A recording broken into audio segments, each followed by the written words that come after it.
Learn how to build a $100 million grocery business that puts people first. Winning with Teresa Spinelli, CEO of the Italian Center Shop. On today's episode, the Executive Wins Podcast.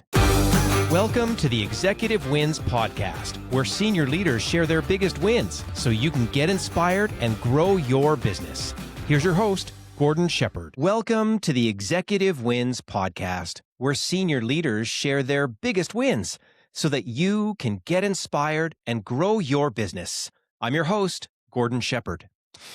And to start the show, I want to share a leadership lesson that I learned from Bianca Jade Parsons, CEO of the Alberta Food Processors Association, on episode 58. She said, "Put aces in their places. Put aces in their places." As in, make sure that you've got the right people in the right roles in your organization. From a leadership perspective, this is critical because you can't do everything by yourself. So, by taking the time to find the right people with the right attitudes and skill sets and getting them into roles that excite them and serve your organization at the highest possible level, well, it's a great way to build a successful organization.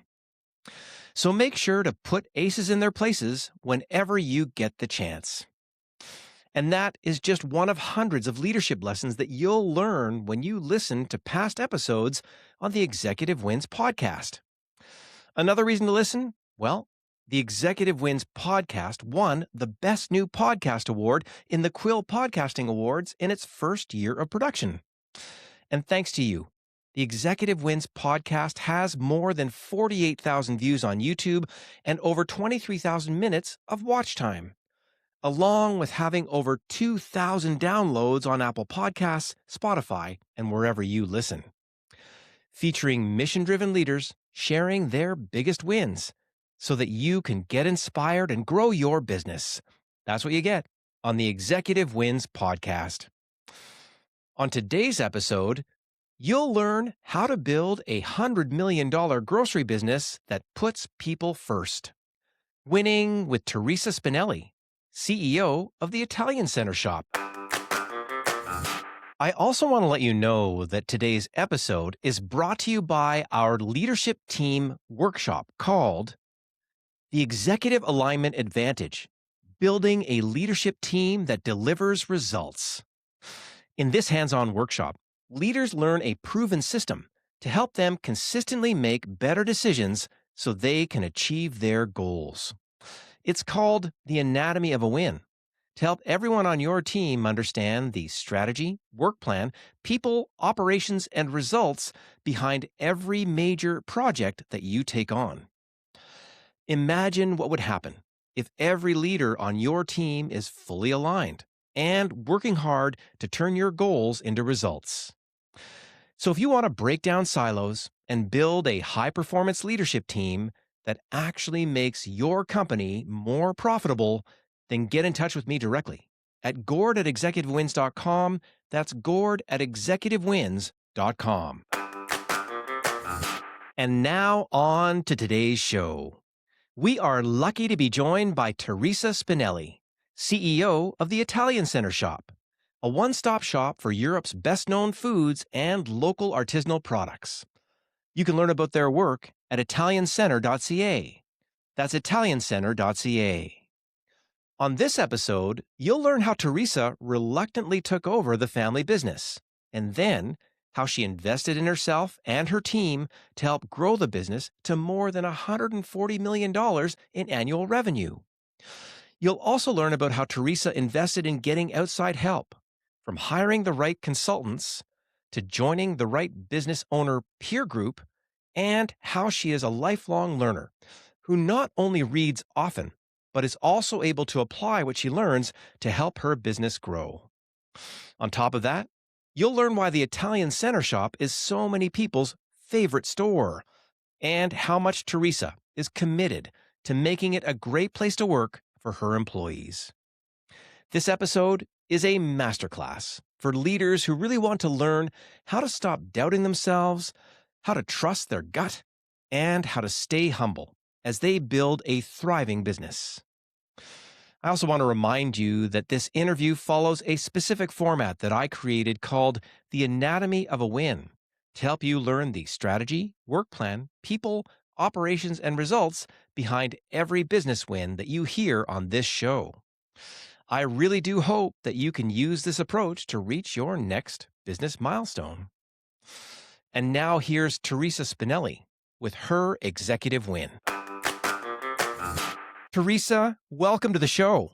Thank you. It is So just excited to be so here. great to have you here because for a few reasons. One, cave cheese. I just have to say, I've been to the Italian Center and experienced cave cheese because of you and whatever you and your dad did to make this thing happen. I got to have my little moment in time when that occurred, along with all the other wonderful visits that I've made to many of the locations that you have at the Italian Center over time. I also lucky enough recently to see you speak at an event and took away memorable stories that I'm able to pass on about leadership and about a great leader in our community. So thank you so much for being so well prepared for that event that I took so much out of seeing you speak there too. But there's going to be a bunch of people that maybe just haven't met you quite yet. So if you had to introduce yourself, what would you say? Sure. My name is Teresa Spinelli. I'm the president of the Italian Center Shop. The Italian Center Shop was founded in 1955 by my dad and my mom. Um, and I took over in the year 2000. This is not an easy takeover story. You know what I mean? And there was dramatic moments in your family that occurred along the way. And also there's something about your father in this origin story that I heard you again talk about in the talk the other day. Here's a fella that, I think I was reading on your website there. He came to go to be a miner and then an injury changed that. And take me a little bit along the story of the origin of the Italian Center, please. Yeah, so my dad emigrated to Canada and he went to work in the Yukon mines and he unfortunately broke his back there. So from there, he got shipped to Edmonton because it was the closest hospital. And it was an Indigenous hospital at the time, the Charles Camsell Hospital here in Edmonton. And he spent the next year and a half in traction. My dad was a really, really big man. And just because of his stature, people would obviously go to him and ask him for help. Um, and people would ask him what was happening in Italy because they didn't understand English very well. They didn't have TVs or radios. And my dad started telling them a little bit about what was happening in Italy. And then my dad started to import Italian newspapers. And even though the newspapers were 4 months old, people were so happy to read in their native language what was happening. And then they said, this is great, but we really don't have any espresso in Alberta. So my dad started to import espresso. So now people had their paper, they had their espresso, their coffee. And then they said, you know what? We really looking for some olive oil. Like, what's this canola stuff? We really want some olive oil. So my dad started to import olive oil. And today we have over 30,000 types of products from Italy. That's how it started. Well, and you should have security guards by those olive oil displays. I've seen them, and they just have the unbelievable selection, unbelievable sort of, opportunities to sort of go up and down that. This is in the 60s and the 70s, and as things evolve, you started, the store expands. I hear you were a little person running around that store yourself. Is that fair? Absolutely. Yes, I grew up in the store, yeah. Grew up in the store, and there's your dad, and then there's a moment when the transition was supposed to occur. And so this occurred where, was it your brother that was involved with sort of taking over, and then what happened next? Very traditional family, very traditional Italian family. So my brother was supposed to take over. Unfortunately, he died just before his 33rd birthday. And a couple of months later, my father was diagnosed with cancer. So that's how I ended up where I ended up, because really this wasn't part of my plan. What was your plan? Were you going to be what were you going to be if you didn't do this? Well, I was thinking I was going to be a social worker, to be honest with you. That's what I went to school for. I was hoping that that's what I was going to be. But then when I did it and I worked in the fields, I didn't like it. I found it really, really difficult job. Thank God for those people that do that. But it is a very difficult, demanding job. And so I was just trying to figure it out. I was just trying to figure out what my next steps were. Well, and interesting that you would be sort of, I'm going to say, thrown into leadership. It's not like you were kind of getting ready for it in a sense. You were, Right. You thought it was going to go a certain way. And then this is for leaders. Like, we're going to learn from you today as a leader and about one of your wins and this kind of thing. What was it like in those early days as a leader? And if you had to comment on how you've grown as a leader, how would you comment on that?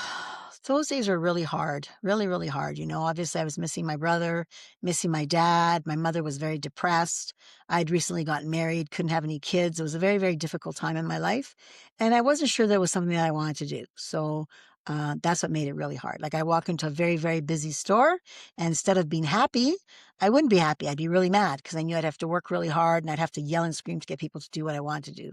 So I really had to do a lot of soul searching to find out what I was doing. Like, was I living this life for my dad? I wanted to make sure that, I wasn't doing it just for him. I had to find something that I liked about it, or I had to figure out what my next steps were. There's a moment when it clicked in for you because you stuck with it. You didn't run away screaming kind of thing. Like you kind of stayed with it. What was the moment or the year or that time when you were like, oh, I want to do this for a while? Like, what was that transition? I think it was kind of gradual. I think that I was working with my employees side by side, trying to learn about them and what they liked and what they wanted to do and where they saw themselves. And I wanted them to know that I was there to help them achieve their goals. And then I really realized that it wasn't about selling salami for me and it wasn't about selling olive oil. It really was about people. I just loved our people. We had a really great team and I loved our customers. I loved the people that came in and how was I going to share more of what we had? So I wasn't going anywhere. So my job was up for grabs. How was I going to create a place where people can grow? So that's why we decided, okay, well, we have to open up other stores if we want people to grow. Well, and fun to hear about your social work story origin in there. My sister worked 33 years in frontline social work in Montreal, and I always think I got my own master's degree listening to her on the phone over those years. And she was one of those dedicated people, didn't have her own family, but she talks about the people that she helped in that same way that a proud mom would talk about, Course. the 1 in 10 that she really got over the finish line and made their lives better. But it sounds like you've applied the spirit in a sense of some of that origin story that you would have had into investing in, I'm going to say yourself, your family, and the workers that you work with. Is that fair? Absolutely. Nothing like your sister, because that's an amazing job and God bless her. But yes, I did it at a different level for sure. And yeah, I feel that I make a difference in people's lives for sure. Well, and the impact now with the 5 stores, the revenue you're generating, the opportunities that you're generating for your employee, the family that you've created, this wide, Yes. expanded family that you've created is pretty remarkable. It Yes. gets me to my first question in the interview to say, if you had to describe your biggest win in this journey, what would that win be and how would you describe it? Okay, so lots and lots of wins. The first one that comes to mind is, my dad was the boss. He was a big man, big of stature. He was the boss. It was his way or the highway. An incredible human being. And, he could tell you where to go, but 5 minutes later, he's having a beer with you. Just one of those kind of personalities that people gravitate to. But he was the boss. My style of leadership is totally different. So when my dad was the boss, it was bottom up. It was like, you did it this way, didn't care what you thought. You did it this way or get out, right? I'm the very opposite. I really turned the company around from a top bottom to a bottom up organization. I obviously didn't do that by myself. Uh, you have a really amazing team, and then we had hired some professional consultants to help us turn that around. And what I learned about that was, so so for the first 50 years, this is the analogy that we use. If you have a pond of fish and the fish die, do you blame the fish? So for 50 years at the Italian Center Shop, we blame the fish. Stupid fish, get rid of the fish. Then you get a whole bunch of new fish in, they die. Stupid fish, get rid of the fish. And then we said, wow, what if it's not the fish? What if it's the pond? What if it's that department? What if it's that leader of that department? What if it's me? And that really changed the way we think, because I really believe that you can't motivate people, but you can put them in an environment where they motivate themselves. And everybody goes to work to do a good job. Everybody. No one wants to swim the other way. Everybody's going to work to do the best that they can. They want to make a difference and know that they matter. That's what everybody wants. It's universal. So when we started really making decisions about people, so even if we make a decision that has nothing to do with Sally the cashier, we try to figure out how is that going to affect Sally the cashier? Well, how is it going to affect Sally? Even though it really has nothing to do with Sally, we try to picture what's going to happen to Sally if we make that change. And that's really made a big difference in our company. Really, really big difference because our people are amazing. What if it's me? What Isn't if that remarkable? The model that you would have seen is what you're describing. Your father, he had a style. The style worked. You know what I mean? The business grew and it got established and did its thing. But you came in and you established your own style. That's its own internal voice thing. Like, were you confident with that style right away? Did you have to learn how to do that? How did that sort of come in that moment where you say, what if it's me? And then we're going to change the pond. Like, we're taking responsibility Yeah. for this. That's a big deal. Big deal. It took a long time. It took a long time. Also because, even if it is me, I want to be liked. So I don't want people not to like me. So I want to work around trying to figure out how can I be the best that I can be and yet help people grow. It's really important that people understand that I too have goals and dreams, and their goals and dreams are different than mine, but I want to make sure they knew I was there to achieve theirs. They weren't there to achieve mine, but I wanted them to make sure. So, I think I told this story on that night that you were listening about a guy named Paul. He was a 16-year-old kid who wanted to work lots of hours because he wanted to buy a car. And every time I saw Paul, I would say, how's that car coming along? And he'd get really excited and he worked twice as hard because that's why he was working, because he wanted the money to build a car. That's what he wanted to do, right? So I made sure that he got enough hours so he could do that, right? So that was really, really great. So things like that all the time, right? And you would have dozens and dozens of stories. Do you know what I mean? Where these people have come through your world. You, as a leader, have had a chance to sort of help them grow up in the same way that you've had impact on your community, parks, all the kind of things Yes. around that as well. So if the win is this, we're going to take it from top down and we're going to go bottom up. If the Yeah. win is we're not going to blame the fish anymore, we're actually going to take a look at ourselves and Yeah. take a hard look, Yeah. which then sets you up for that next level of success that you've gotten to at this point, which is pretty remarkable. I love it then to say we know what the win is. Let's explore it using the anatomy of the win. Let's look at the strategy, the work plan, people, operations, and results behind the win. So Right. strategically, vision, mission, values, goals, what's the highlight from the strategy that you think made that win occur? So I think our values are like growth, respect, and loyalty. It's really important to us that we respect everybody. And growing doesn't just mean a raise. It means a different job, learning things in your current role. We've got a really great CFO that really is really great at explaining financials. So if you work here, you're going to learn how to read a financial statement, all that stuff. So when you go to somewhere bigger, better, you're going to know that stuff. We've helped you. You've become a better person for being here. And hopefully you've left Italian Center Shop a better place, right? So there's lots of different ways to do that. Again, I could tell you hundreds and hundreds of stories. It's really important that we all value each other, that we all care about each other, and that we're one big family. One big family, and you back that up with ways that you actually treat people. Did I hear profit sharing in your talk? Is that correct? Yes, yes. We've got a really great bonus plan for sure. And that's just one of those ways that when you're building a strategy around people, because you're doing this bottom up thing, we're not blaming the fish anymore. We're going to get that as a big piece to go forward, which reflects our values. It's so fun when I hear leaders like you on this podcast say those values so quickly, because those words are not articulated right when you're growing up, kind of thing. It's like, how did you actually find those three values and know that you could articulate them that well that you just dish now? Well, we worked with a consulting group, like I said, that I hired to help us do that. They were really great. They're called Clear Impact. So they're a really, really great organization that was really instrumental in helping us do that, right? Or helping me become the kind of leader that I wanted to become and putting those things in place. So that's how really it happened. Maybe it's me. I'm going to ask for help. That's interesting Yes. too, right? Was your Yes. dad someone who asked for help, or did he kind of do it Never. on his own? No, never. My dad was a tough guy. And you were the one who was able to say, wait a second, I'm leading this. Maybe I need a hand along the way to do this and get this to go. So strategically, we know the values. We've heard some stories in there as well.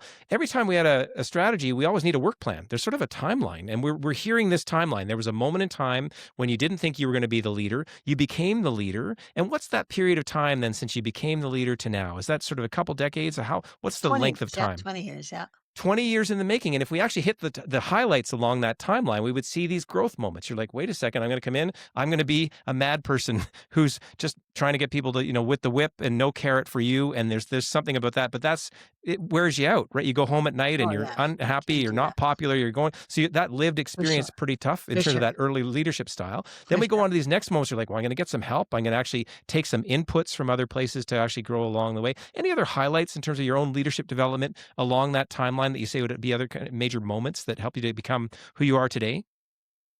I think that just listening and learning, right? Just I was learning. I was learning what my style of leadership was going to be. I was learning who to trust, who to listen to. I mean, I read lots of business books. I listened to podcasts. I did, and I still to this day try to do some self-development course just to get to be a better person, and some business course, all those kind of things all the time to get even better, because you can always learn something, right? So I love to learn, and when I learn something, I like to share with my team. Sometimes it doesn't go over very well, but at least I've tried. Yeah, so that's what we do.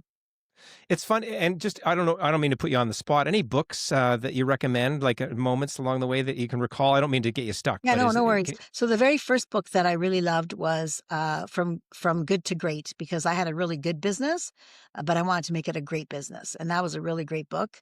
I learned in that book that you have to have the right people. on the bus. And not only did you have to have the right people on the bus, you had to have them in the right seats on the bus.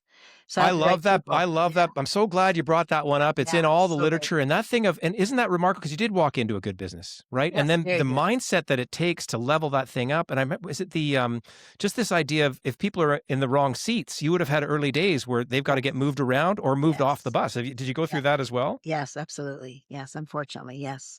I didn't move them off the bus. They chose to leave the bus because they didn't like the direction that it was going, and that's okay Yeah. too. Yeah, this sort Yeah, of, if we mixing our metaphors now, we've got a pond of fish on a bus that's going in a direction that fish yeah, we can't yeah, blame for them sure, anymore. That's for so sure, for fun. sure. That's the idea. And so lifelong learner meets the social work background in a sense, but coming into leadership and wanting to be there because we turn the corner. We learn that on the timeline along the way. Yeah, and so again, strategy, work plan. Anytime we have a win like this, there's people involved. If you Yeah. had to describe on that timeline your attitude, and we've heard a little bit about it throughout this journey, we heard yelling and maybe negative in the Yeah, early days. How would for you sure. describe the peaks and valleys of your own attitude through this journey on those couple decades? Well, again, it was really tough, right? I was a woman. Most of the people that worked here were men. They were very loyal to my dad, and again, my dad was an amazing human. So they were very, very loyal to him. So they thought of me as a spoiled kid that used to play cashier.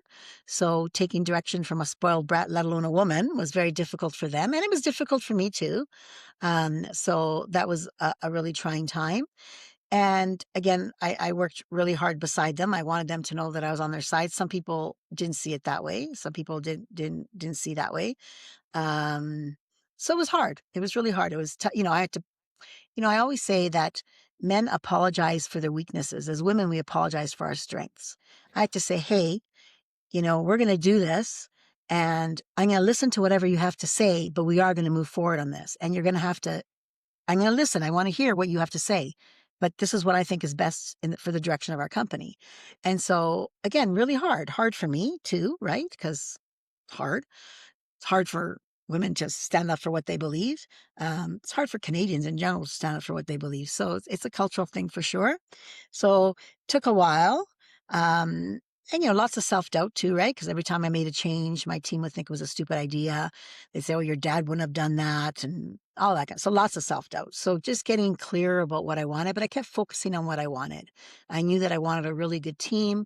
I knew that I wanted them to work in a place where they're motivated themselves, that they were given recognition for what they did. So that's what I wanted to do. So I just kept focusing on that. So every decision that I made, I focused on that. I just, if people only listen to the last minute and a half of what you've just said, that is a huge gift. I can tell you on the executive coaching side, having dealt with super senior leaders who are women, this inner voice piece that we carry just for Love it. being female, Yeah. this inner voice piece, I'm going to say in the Italian culture, as the Italian culture evolves. So we've got gender, culture, and you've sort of, in a sense, pioneered through all that along the way because you didn't stop. Do you know what I mean? There's Thank you. something in you Yes. about the grit, and thank you for that saying of apologize for strengths, Mhm. because I'm going to guess that the women leaders are hearing you and they're like, "Yep, I kind of get it completely." I don't know if the guys will resonate with it as much, but isn't that a great way to look at it because it's lived experience Yeah. where you've seen that. At some point, you would have had to gain confidence in your strengths. You know what I mean? Where you're getting more often, you're like, you know what? Yeah, Yeah. no, this we're doing this kind of thing. Yeah. So early days, like, can you describe any one of those moments? Were there defining moments along the way where you had to say, no, we're actually going to get this done, even if you were uncertain, and you actually pulled that off? Well, then when it turned out good, I always follow my gut. I think that that's another thing that we should do as leaders is really listen to your gut. Because I listen to everybody and I take everybody's perspectives, but at the end, I make the decision and I can't blame anybody if it goes wrong. And then when one of your dreams starts to come true, you start to believe the other ones, right? You go, oh, wow, I did that. Wow. Okay. Then let me try this. And you keep doing those kind of things. The other thing that was really helpful for me, and I would recommend to anybody, is to join a business group, people that think like business owners. Like my husband was really, really great. Um, but he always wants to fix things. If something goes wrong, he wants to fix it. And if I don't take his suggestion, it just causes lots of havoc and lots of arguments. And my friends are all really great and really smart, but none of them are business owners, and business owners think differently. So it's really good to be in a room of people. And whether you have $1 million company or $100 million company, the issues are all the same, right? Staffing, cash flow, they're all the same. So really, once I did that, I joined a group, and it was an amazing group. I learned so much from that group. So much. So grateful for that time. I love going back to there's a moment in there on that timeline where you say, maybe it's me. And then you bolted in. This is smart leadership, right? That you had the humility to bolt in the pieces along the way. I got a consulting team in for this one moment in time. I wanted to be a better leader. I read the books and I bolted that in, and I learned and I applied what Yeah. I learned from the books as well. I also then did a smart move and learned from peers along the way, and that was sort of a gift along the way. And you can hear yourself graduating through some of those things. You know what I mean? As you're leveling up your leadership through that timeline, that's pretty remarkable. There's always other people involved in a Yes, win. of If you had to course. talk about some of the other key players that were key players along the way and their attitudes, who would you sort of bring into play here to tell some of this story? Oh, good question.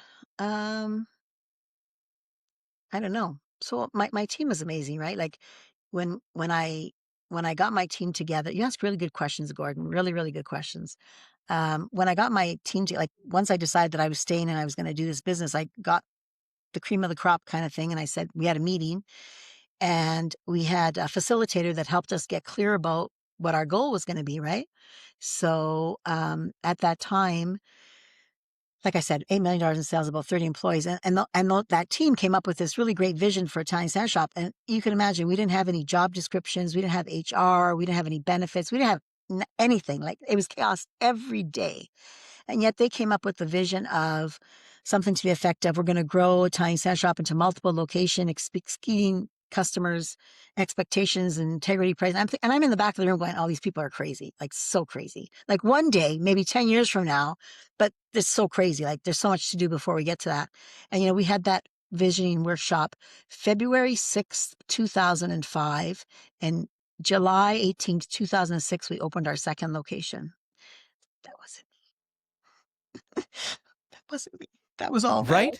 But so I'm just going to say, as you were looking in there, you were the person that put them in the room. Do you know what I mean? Like Yeah, let's say that was your and thank you for telling the reality of that whispered part, because you're the face of it, and you live and die on that meeting too, because that meeting could have gone a different way. of The other course. thing is you're in retail expansion. Unbelievable. Like when I look, like one of your competitors just went down in the marketplace here where they, whatever, too far, too fast, never had this organic 50 years of growth, where you had your established base to work from. But it's one thing to go it's one thing to, get one other location to occur, but these are all leveling up moments. We could follow this by revenue if we wanted to. And you just said Yes. it, we're in the single digit millions. We're this much. We Yes. don't have our processes in place. And someone's saying, wait, we're having this great, cool meeting. Let's scale up. And you did it within less than 14, 18 months, I think 15, it was 18 months. 18 months to go to that second scale up. And then we could start to get on the timeline and see, wait a second, when was location number 3? When's number 4? Yeah. When's number 5? And I heard number 6 is in play now too. Is that fair? Yep.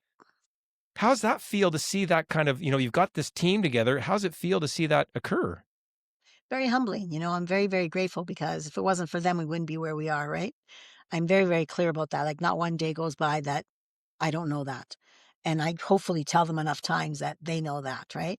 Um, it's just really amazing when you get out of the way what people do, right? So many leaders are coming on here saying they don't want to be the smartest person in the room. That's right. Hire people How that are lucky smarter.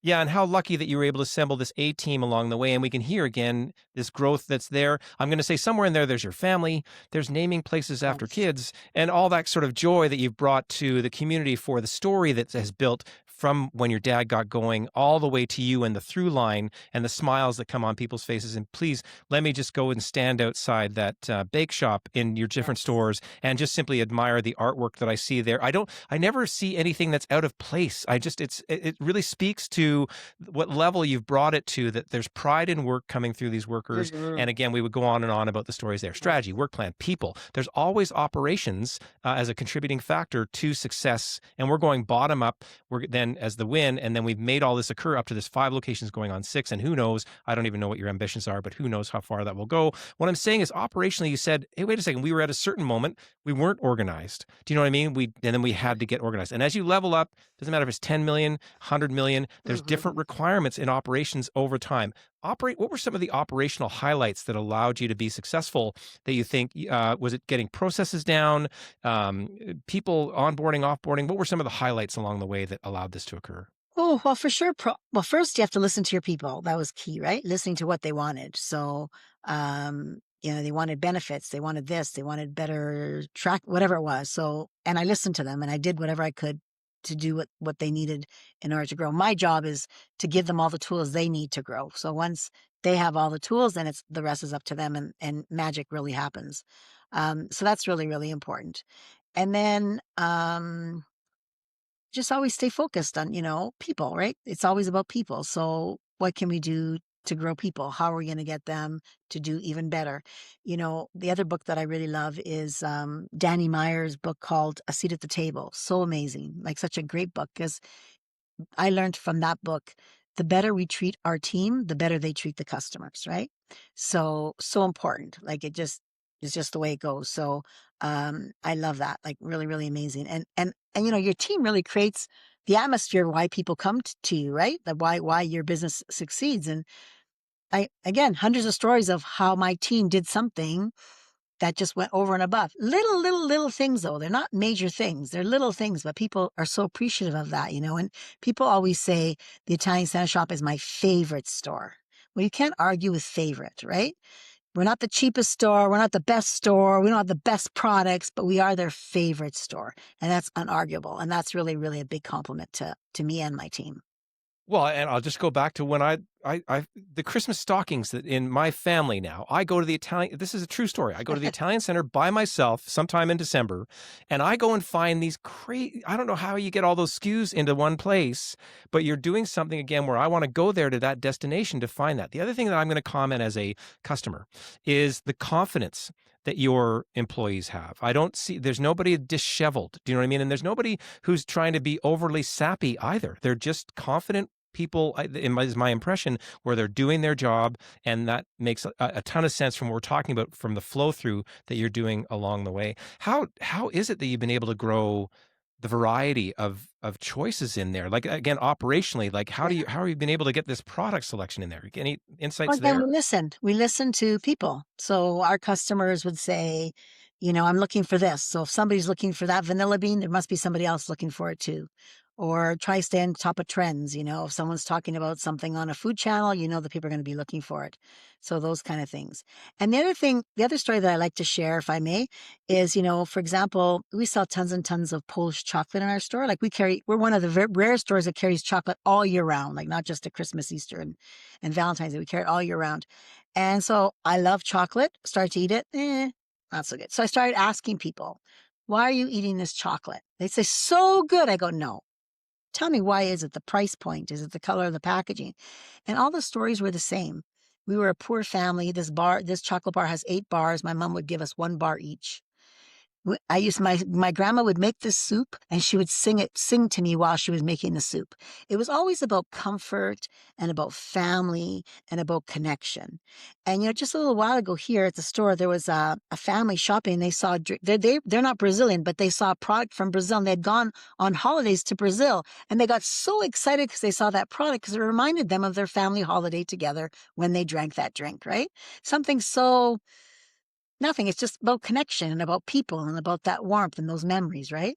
And once I told that story somewhere, and there's a young lady who agreed with me that Polish chocolate wasn't good, and she was with her mom. But $100 says that when she's 30, she's going to be buying that chocolate for her kids because it's going to remind her of her mom. It's The incredible.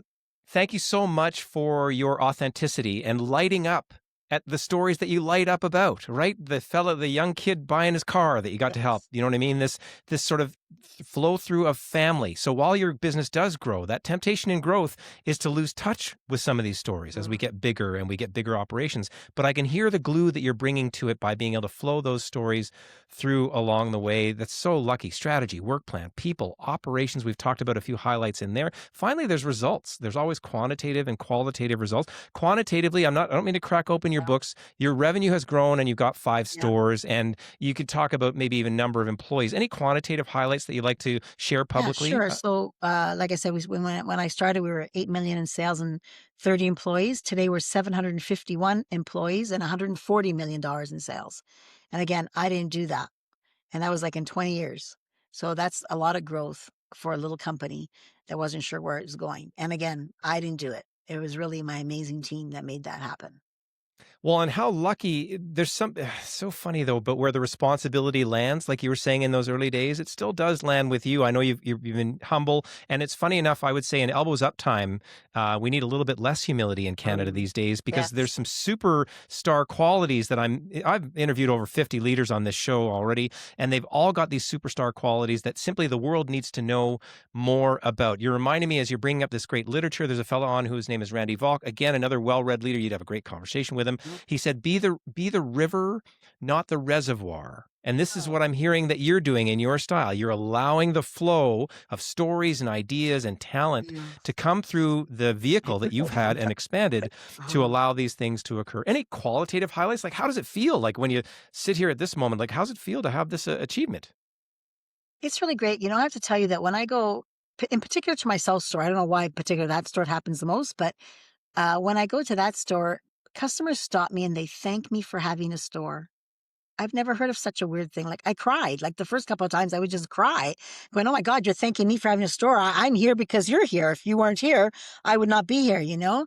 But they really are so grateful for the opportunity to come there. And you know, Italian Center Shop exists to create community through food and cultural experiences.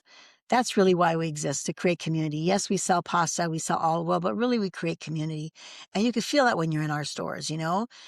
The people here feel very attached to me, to our team. You know, if you are a regular here, our cashier knows your name, that they know if you've got somebody sick at home, and they'll ask you about it. And I don't make them do that. That just comes naturally, you know, they just really care, right? Um, so it's very humbling. Like really, when somebody stops me and thanks me for having the store, I'm like, oh my God, like that's amazing, right? Like that's just absolutely amazing. And you know, and I love sharing my story because everybody, including you, has a great story, and we need to hear those stories because the more we hear those stories, the more, first of all, we appreciate each other more and we learn from them, right? Like just the story like you told about the reservoir and the river. That's an amazing story, you know? So really great. So again, thank you for what you do because I only listen to a couple of podcasts, but I will listen to the next ones when I get a chance, but really good stuff and really appreciate given the opportunity to share. Well, it's great to have you here. And again, I just get lucky because I get to share all these stories around now and move this leadership capacity around. Funny enough, I'm starting to introduce leaders that I'm meeting on this show now. I'm going, do you know, oh, you're a water expert. And do you know Wow. that person is a water expert? And oh, you're Good consulting for to the you. city of Los Angeles. Do you know this? And just starting to put that together because, again, I think we're in a time where we can't hold back the good stuff anymore. And that aw shucks stuff was good for 20 years ago, maybe, Yeah. but maybe not so much now. No. So isn't that lucky that we got to hear this bottom-up story? Thank you for putting in the reps that you sound so eloquent. Do you know what I mean? Well, Because the thank you. sleepless nights and what does it take Thank and you. all those things that you would had on the other side of that full story that goes together on your way to your sixth location. And I don't even know what the aspirations are, but there's going to be another one of those meetings, it sounds like, where you're in the back of the room with a bunch of smart people, and Yes, who for sure. knows how far that growth formula is going to take you. Anytime I have leaders like you on the show, I like to sort of say as we kind of get out of here, if you had to have a few sentences for another leader along the way and you could pass along a bit of wisdom, what sort of would you tell another leader? Oh, um, if it's a new leader and a new role as a leader, and I think I shared this also when I spoke at Insure Park the other day. You know, don't listen to those birds. You know, those big white birds that fly around all day eating garbage and then try to shit on you. You know, the seagulls. Don't listen to the seagulls because it's really hard, right? It's really hard being an entrepreneur. It's not easy. It's not easy, and there is lots of sleepless nights, and so. And there is lots of doubt. You already have your own doubts, and let alone other people that are shitting on you, for lack of a better word. Um, it's hard. It's really hard, but you have to just really be clear about what you want. And the clearer you are, the easier the road gets. And of course, you have to have passion, right? If you don't have passion, you won't get very far. With passion, then it's like gassing your car, right? It may get you to where you want to go. Well, you know what? Thank you so much for taking the time to share your stories, doing what you do, and being honestly a beacon. I think, whenever your name comes up in a conversation, I was telling my wife, I was like, oh, I get to interview Teresa, and my wife buys. It's so sorry. I was just thinking about your store. It's the Italian Center, but like we've heard, it's for the world. I'm here. I heard That's very good. Poland and I heard Greece, and my wife is celiac, and there's more Oh, yeah. Lots of people. celiac choices Yeah. in terms of gluten free at your store that you Yeah. wouldn't. It's counterintuitive to think that that would occur, but Yes. look at you listening to the market and Yes. again feeding the market along the way. So thank you for doing what you do, being that lived example that we can learning from your experience here today, especially for the women leaders that pick up on some of those really true insights that you brought Rod, thank you so much for being on the show. Well, thank you. Thank you for the opportunity. Really, really appreciate it, Gordon. It meant a lot to me. Thank you. Trust your gut, hire the right people, and build your customers' favorite store. That is how Teresa Spinelli and her team win every day. Thank you, Teresa, for your inspiring win. And if you enjoyed listening to this episode, then make sure to check out our upcoming episodes, which include how to invest in leadership growth to build higher profitability, winning with Amir Shami, CEO of Rotoflow Fire and Utility.